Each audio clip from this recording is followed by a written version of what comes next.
Let's cover the key risks for Progressive, because on the surface it's a high-quality insurer, but the business is still driven by underwriting cycles, inflation, and regulation. The biggest risk is the underwriting cycle. Auto insurance is competitive, and when the market softens, pricing discipline can break. If premiums stop rising while losses keep trending higher, Progressive's loss ratio and combined ratio can deteriorate quickly.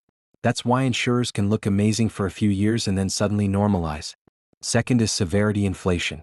Even if accident frequency stays stable, the cost per claim can rise.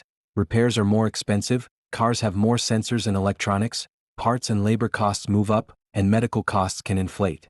When severity runs hotter than pricing assumptions, profitability takes a hit. Third is catastrophe and volatility exposure, especially through property-related lines. Weather events can create earnings volatility, and climate patterns can change loss expectations over time. Then there's regulation. Insurers need approval to raise rates in many states, and the process can be slow or politically sensitive.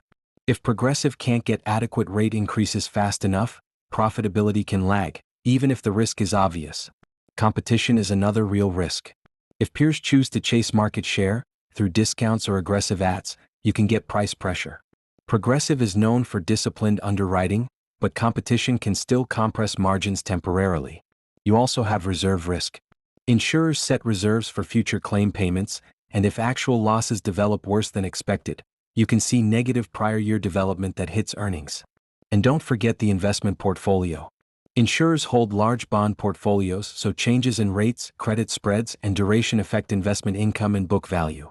Higher yields can help income over time, but market value swings can still impact reported results.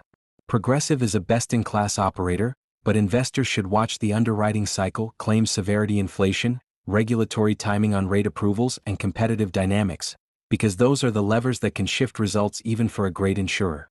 Now let's flip to opportunities for Progressive, because insurers can look cyclical, but the best ones compound by winning the pricing and data game over time. In the short term, one of the biggest tailwinds is rate adequacy catching up. Auto insurance pricing often lags inflation because rate approvals take time. When Progressive gets those hikes approved and earned premiums reflect the new rates, profitability can improve even if claims stay elevated. That's why margins can rebound in steps rather than smoothly. Another near-term opportunity is severity cooling. If used car prices normalize and repair supply chains improve, the cost per claim can rise more slowly. Even a small improvement in severity trends can meaningfully help the combined ratio, because auto is a high-volume business. A big positive right now is also investment income. As older low-yield bonds roll off and Progressive reinvests at higher yields, net investment income can climb. That's a structural tailwind in a higher-rate world, and it can support earnings even when underwriting is more competitive. There's also a market share angle. If competitors stay unprofitable or pull back from aggressive pricing, Progressive, known for disciplined underwriting, can take share without sacrificing margins. That's often when the best insurers widen the gap. Long-term, Progressive's core advantage is data and pricing, especially telematics through Snapshot. Better risk selection and more accurate pricing mean Progressive can grow while maintaining underwriting discipline. Combine that with scale and operating efficiency, claims handling, distribution, and expense control, and you get a durable edge in the combined ratio over full cycles. Progressive also has room to deepen relationships through cross-sell in home and commercial lines, which can reduce dependence on a single product and improve customer lifetime value. So the long-term opportunity case is, Progressive keeps using data and scale to price risk better than peers, earns superior underwriting results over cycles, and compounds shareholder value through reinvestment, buybacks, and steady growth in investment income. Quick note: for insurers, EV to EBITDA can be noisy, because profitability swings with the underwriting cycle and investment results. That's why you see huge spikes like 2008 and again around 2022. Those usually happen when EBITDA temporarily collapses. The more important takeaway is what happens after. As profitability normalizes, the multiple drops back down.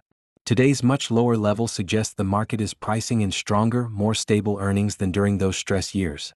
Revenues, mostly premium volume, trend strongly upward over time, and the acceleration in recent years fits Progressive's story: rate increases, customer growth, and scale.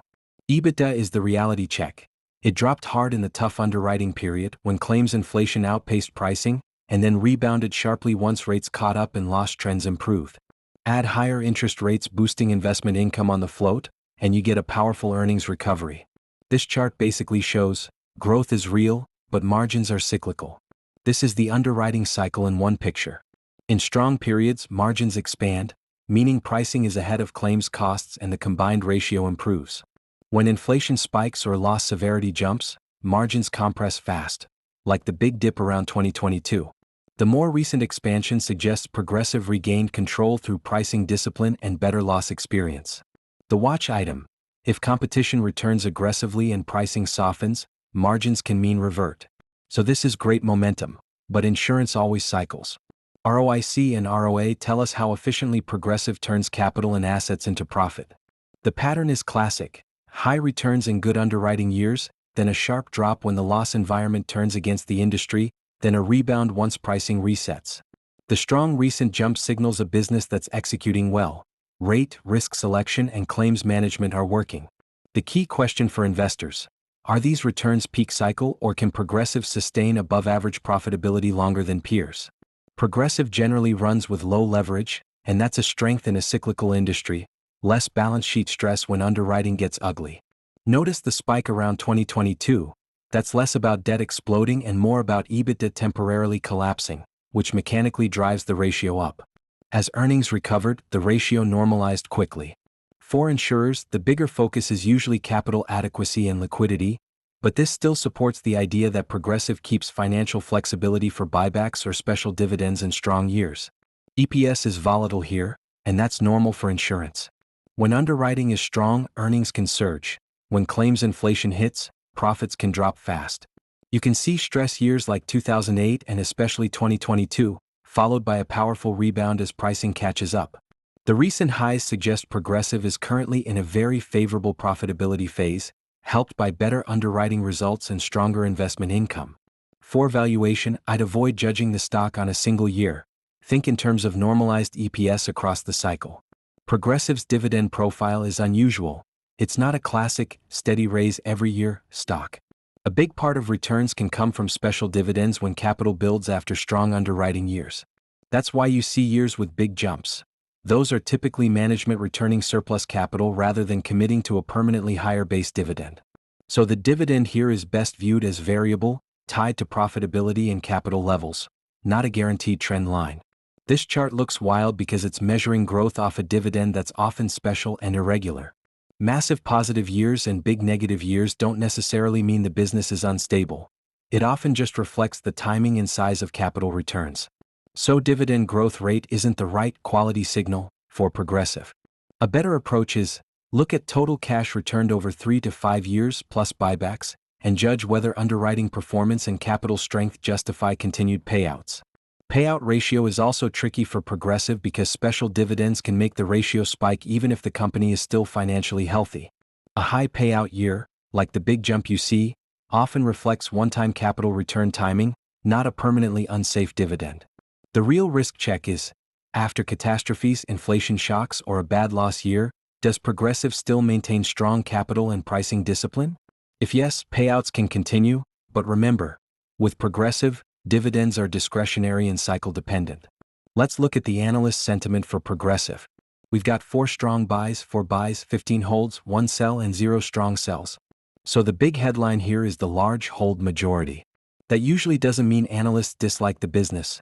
It often means they respect the company, but think the stock is closer to fairly valued right now, especially after strong performance or improving earnings.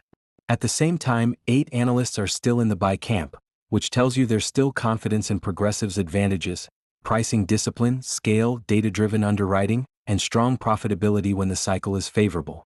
The single sell is basically a reminder of the key risks: catastrophe volatility, claims inflation, and competitive pressure, because if pricing softens too early, margins can mean revert quickly. Sentiment is cautiously positive, but the market wants to see profits stay strong through the next part of the insurance cycle. If this breakdown helped you, please hit like, subscribe, and drop a comment. Your support really helps me make more of these analysis videos. Thanks for watching, and I'll see you in the next one.